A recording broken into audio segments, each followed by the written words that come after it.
if it's a free democratic society, there are many different movements within the society. There are obviously, in every society, there are people who are against this society. They may be simple criminals, ideologically in disagreement with the state policy, conscientious enemies, simply psychotic personalities who are against anything. Right? All these movements will be directed in one direction, right?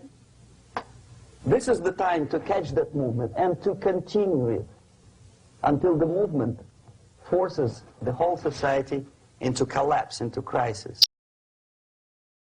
We don't stop an enemy. We let him go. We help him to go in the direction we want them to go. Okay? Obviously, there are tendencies in each society, in each country, which are going to opposite direction from the basic moral values and principles. To take advantage of these movements, to capitalize on them, is the main purpose of the originator of subversion.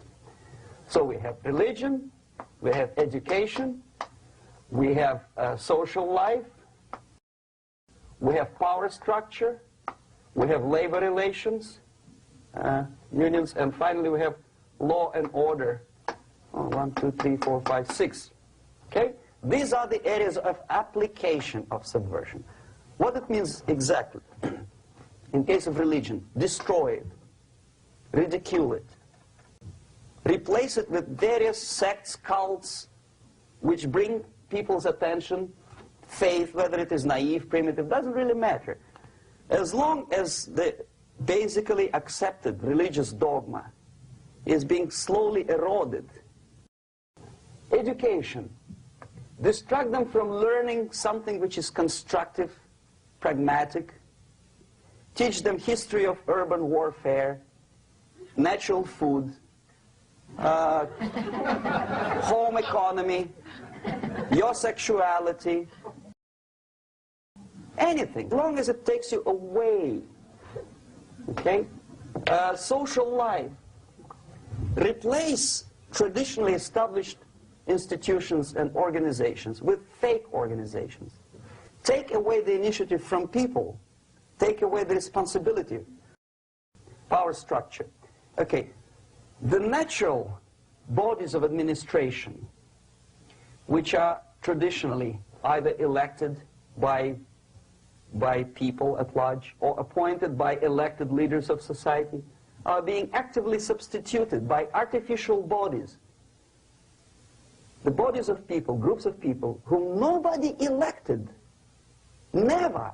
As a matter of fact, most of the people don't like them at all, and yet they exist.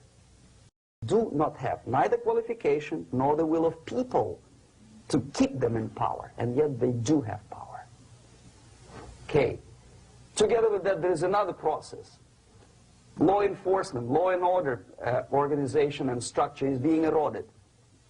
For the last 20, 25 years, if you see old movies and new movies, you can see that a policeman, an officer of the United States Army, looks dumb, angry, psychotic, paranoid. A criminal looks nice, and he's unproductive only because society oppresses him. A policeman is a pig, rude policeman. He abuses his power. You know? A generality, generalization like that. The hatred, the mistrust to the people who are supposed to protect you and enforce law and order. Moral relativity. Okay, labor relations. At this stage, within 15 to 20 years, we destroy the traditionally established links of bargaining between employer and employee. Millions of people suffer from that strike because economy now is interdependent. It's intertwined like one body. What is the motivation for strike? Improving of workers' condition? No, obviously it's not. Then what is it? Ideology. To prove to these capitalists. And the obedient horde of workers, like sheep, follow these people. And they cannot disobey. Why? Because if they do, you know what happens to them. Pickets.